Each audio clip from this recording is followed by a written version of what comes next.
Hola, buenas tardes, ¿cómo están? Bienvenidos a mi canal. Esta semana les traigo un libro de no ficción, un libro para investigar más sobre Japón y podamos entender mejor la literatura que estamos leyendo. Y me refiero al Mundo del Príncipe Resplandeciente de Ivan Morris. Vamos a comenzar como hacemos siempre acá en el canal con una pequeña biografía del autor para que también entendamos de dónde viene este autor británico. Ivan Morris, que fue un lingüista, escritor, traductor, crítico literario, nació el 29 de noviembre de 1925 en Londres. Aunque sus padres, que eran ambos escritores, residían la mayor parte del tiempo en París para ese entonces. Ivan Morris se crió principalmente en Estados Unidos, aunque también en el continente europeo y en Gran Bretaña, donde asistió a distintas escuelas privadas, entre ellas la Putney School en Vermont y la Phillips Academy en Andover.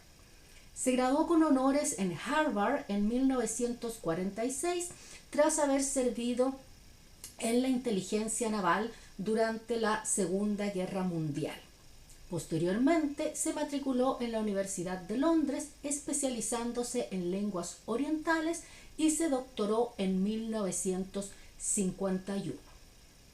Tras una breve estancia en la BBC, Morris, quien era ciudadano británico, trabajó 3 años en el Ministerio de Asuntos Exteriores de ese país y posteriormente se trasladó a vivir en Japón, donde se quedó durante 4 años.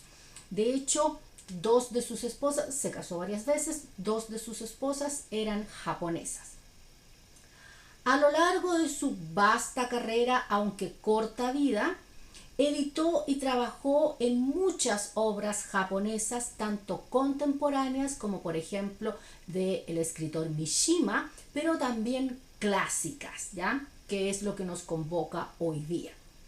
De Mishima, por ejemplo, trabajó en El Templo del Pabellón Dorado, que fue publicado en 1959.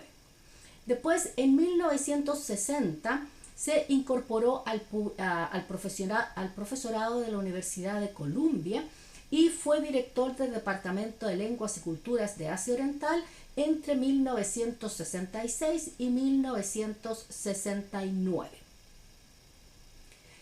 Entre la vasta cantidad de trabajos que Morris publicó en su vida, se pueden destacar, por ejemplo, Nationalism and the Right Wing in Japan, The War of the Shining Prince, Court Life in Ancient Japan, que es el que nos convoca hoy día.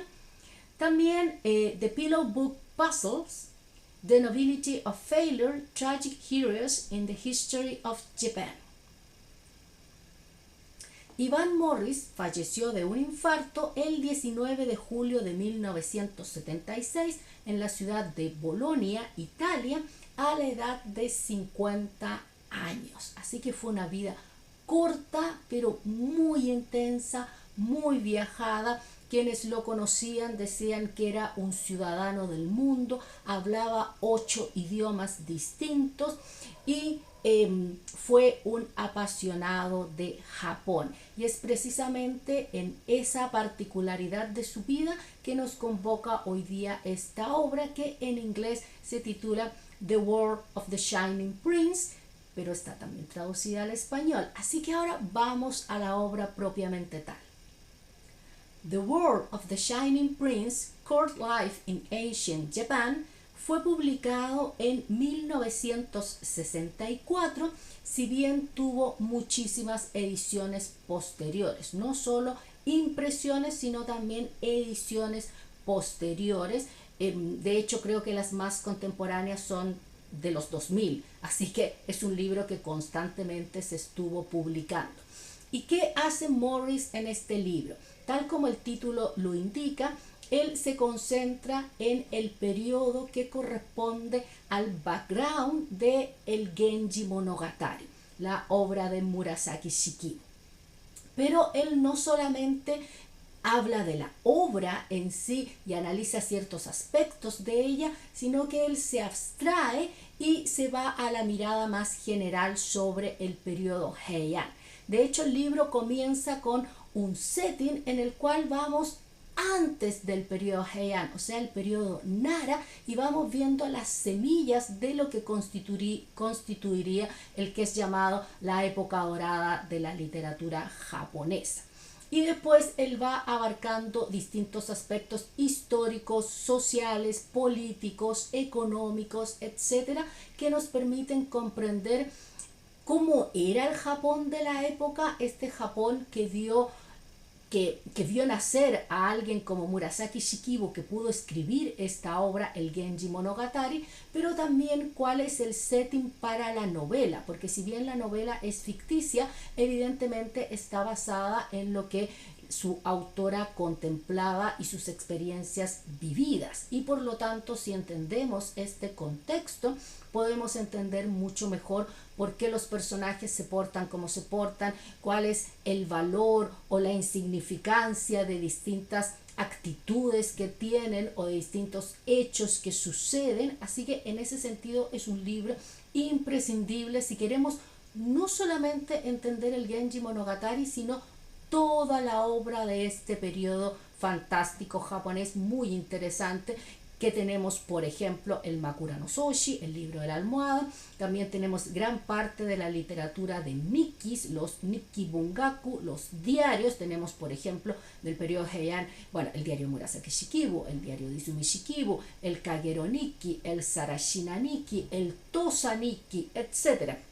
Entonces, ya en el contexto poético tenemos por supuesto el Kokinu Akashu, del que hemos estado hablando estos días porque cumplió 1120 años. Tenemos también el Ise Monogatari, el primer Uta Monogatari de la historia japonesa. Tenemos por supuesto el Taketori Monogatari, etc. Como dijimos, es la época dorada de la literatura japonesa, así que este libro de Morris nos permite tener el contexto para comprender mejor estas obras que estamos leyendo y disfrutarlas aún más todavía. Para que se hagan una idea más precisa del contenido del libro, les voy a leer el índice y así ustedes se podrán dar cuenta de todos los aspectos que abarca la obra.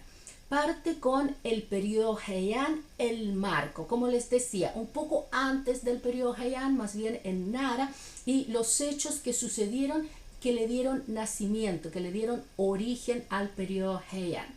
Después avanza al capítulo dedicado a política y sociedad, el cual está dividido en los emperadores, los Fujiwara, este clan todopoderoso que podríamos decir es sinónimo del periodo Heian, la sociedad, la administración y la economía, los provincianos y las castas inferiores, que es interesante porque se habla muy poco, más bien casi nada, de este grupo humano en la literatura de la época. ¿Y por qué es eso? Bueno, ahí Morris lo abarca. Después avanzamos al capítulo las religiones, que también es algo muy importante. Si algunos de ustedes han leído alguna obra de la época, verán que está muy presente, aunque tal vez no como nosotros entendemos las religiones. Después viene el capítulo las supersticiones. Avanzamos al la buena gente y su vida.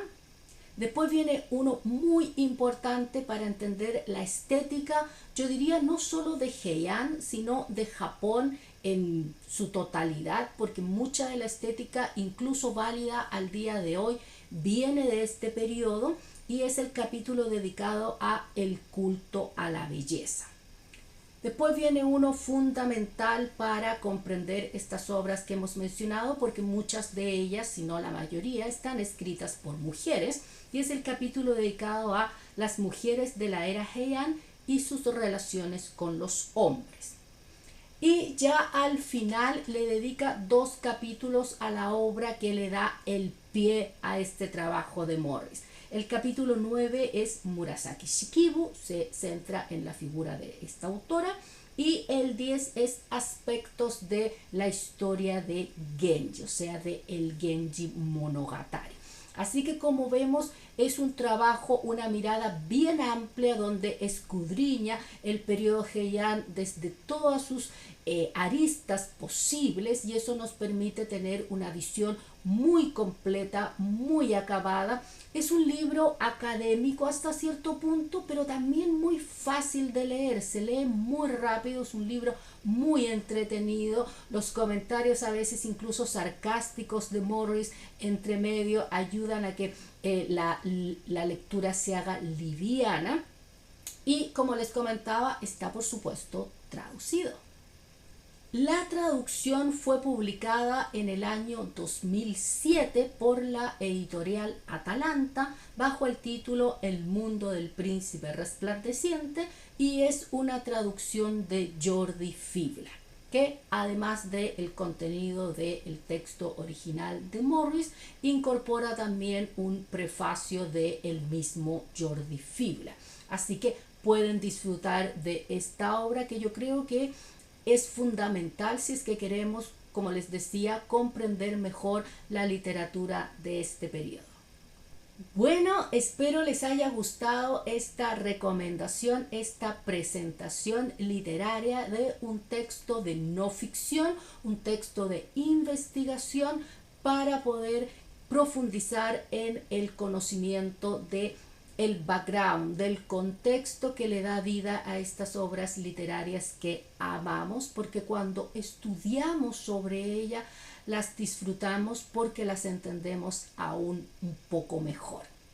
Con esto me voy despidiendo, les deseo a todos que tengan una preciosa semana y como siempre nos vemos el próximo martes con nuevo contenido. Que estén muy bien. Bye bye.